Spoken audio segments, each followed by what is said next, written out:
Hereupon all, one after another, there were 9 in company, believed it their duty to pull me by the ear. A young practising physician, too, having applied a pocket mirror to my mouth and found me without breath, the assertion of my persecutor was pronounced a true bill, and the whole party expressed a determination to endure tamely no such impositions for the future, and to proceed no farther with any such carcasses for the present. I was here accordingly thrown out at the sign of the Crow, by which tavern the coach happened to be passing, without meeting with any further accident than the breaking of both my arms under the left hind wheel of the vehicle.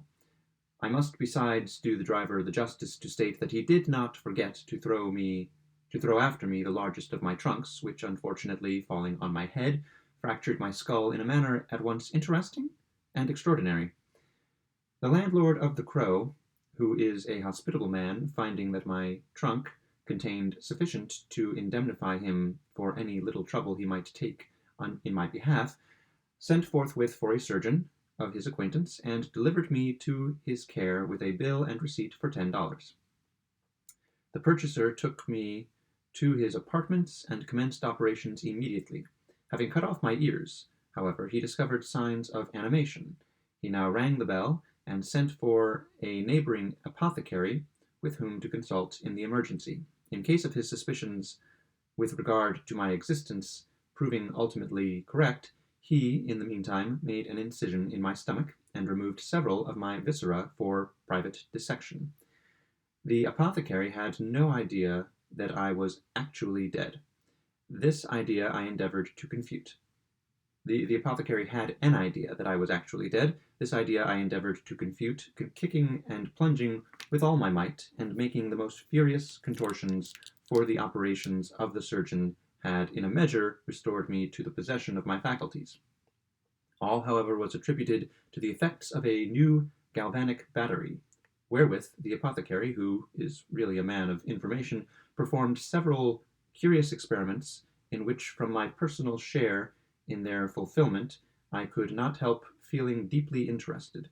It was a source of mortification to me, nevertheless, that although I made several attempts at conversation, my powers of speech were so entirely in abeyance that I could not even open my mouth, much less, then, make reply to some ingenious and but fanciful theories, of which, under the circumstances, my minute acquaintance with the Hippocratian pathology would have afforded me a ready confutation.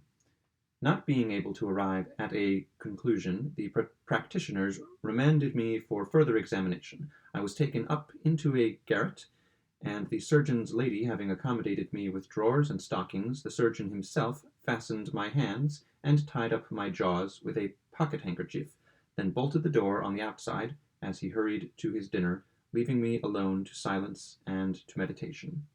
I now discovered to my extreme delight that I could have spoken had not my mouth been tied up with the pocket-handkerchief.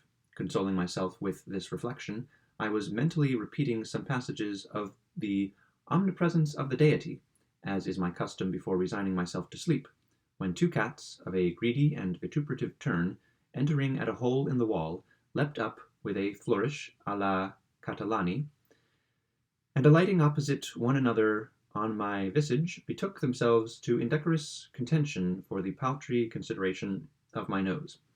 But as the loss of his ears proved the means of elevating to the throne of Cyrus the Magian or Magigush of Persia, and as the cutting off his nose gave Zopyrus possession of Babylon, so the loss of a few ounces of my countenance proved the salvation of my body. Aroused by the pain, and burning with indignation, I burst at a single effort the fastenings and the bandage. Stalking across the room, I cast a glance of contempt at the belligerents, and throwing open the sash, to their extreme horror and disappointment, precipitated myself very dexterously from the window. The mail robber W., to whom I bore a singular resemblance, was at this moment passing from the city jail to the scaffold erected for his execution in the suburbs.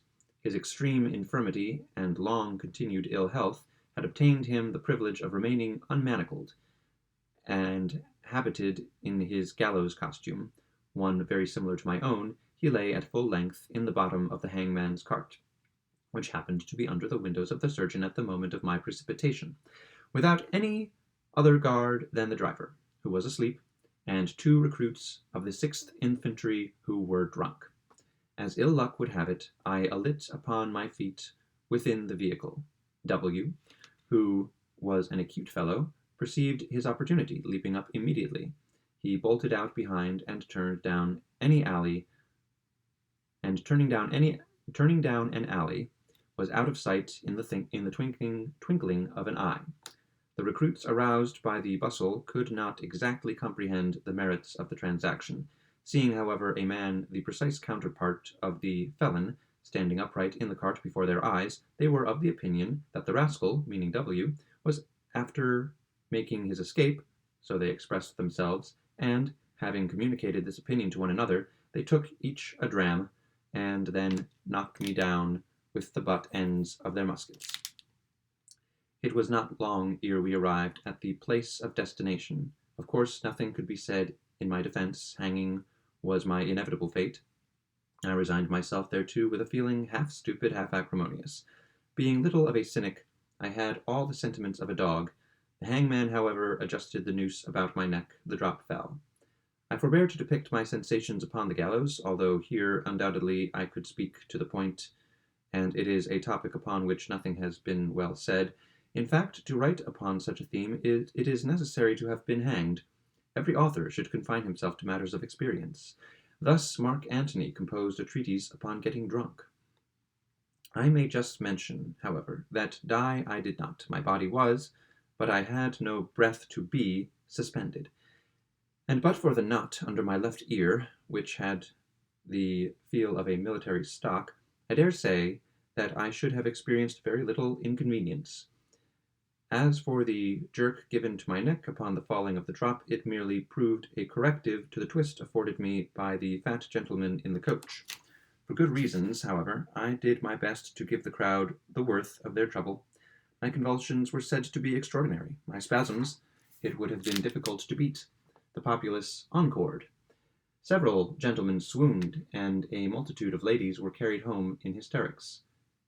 Pinxit availed himself of the opportunity to retouch from a sketch taken upon the spot his admirable painting of the Marsyas flayed alive. When I had afforded sufficient amusement, it was thought proper to remove my body from the gallows, this the more especially as the real culprit had in the meantime been retaken and recognized, a fact which I was so unlucky as not to know. Much sympathy was, of course, exercised in my behalf, and as no one made claim to my corpse, it was ordered that I should be interred in a public vault. Here, after due interval, I was deposited, the sexton departed, and I was left alone. A line of Marston's malcontent, "Death's a good fellow and keeps open house," struck me at that moment as a palpable lie. I knocked off, however, the lid of my coffin and stepped out. The place was dreadfully dreary and damp, and I became troubled with ennui. By way of amusement, I felt my way among the numerous coffins ranged in order around. I lifted them down one by one, and breaking open their lids, busied myself in speculations about the mortality within. "This," I soliloquized, tumbling over a carcass puffy, bloated, and rotund, "this has been, no doubt, in every sense of the word, an unhappy, an unfortunate man. It has been his terrible lot not to walk, but to waddle, to pass through life not like a human being, but like an elephant, not like a man, but like a rhinoceros. His attempts at getting on have been mere abortions, and his circumgyratory proceedings a palpable failure. Taking a step forward, it has been his misfortune to take 2 toward the right, and 3 toward the left. His studies have been confined to the poetry of Crabbe.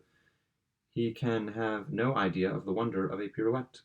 To him a pas de papillon has been an abstract conception. He has never ascended the summit of a hill. He has never viewed from any steeple the glories of a metropolis. Heat has been his mortal enemy. In the dog days, his days have been the days of a dog. Therein he has dreamed of flames and suffocation, of mountains upon mountains, of Pelion upon Ossa. He was short of breath, to say all in a word, he was short of breath. He thought it extravagant to play upon wind instruments. He was the inventor of self-moving fans, wind sails, and ventilators. He patronized Dupont, the bellows maker, and died miserably in attempting to smoke a cigar. His was a case in which I feel a deep interest, a lot in which I sincerely sympathize. But here, said I, here, and I dragged spitefully from its receptacle a gaunt, tall, and peculiar-looking form, whose remarkable appearance struck me with a sense of unwelcome familiarity. Here is a wretch entitled to no earthly commiseration. Thus saying, in order to obtain a more distinct view of my subject, I applied my thumb and forefinger to its nose, and causing it to assume a sitting position on the ground, held it thus at the length of my arm, while I continued my soliloquy. Entitled, I repeated, to no earthly commiseration, who indeed would think of compassionating a shadow? Besides, has he not had his full share of the blessings of mortality? He was the originator of tall monuments, shot towers, lightning rods, Lombardy poplars. His treatise upon shades and shadows has immortalized him. He edited with distinguished ability the last edition of South of the Bones. He went early to college and studied pneumatics. He then came home, talked eternally, and played upon the French horn. He patronized the bagpipes. Captain Barclay, who walked against time, would not walk against him. Wyndham and Albrecht were his favorite writers. His favorite artist, Phiz. He died gloriously while inhaling gas. La vic flatu corrupitur, like the fama pudicitiae in Hieronymus. He was indubitably a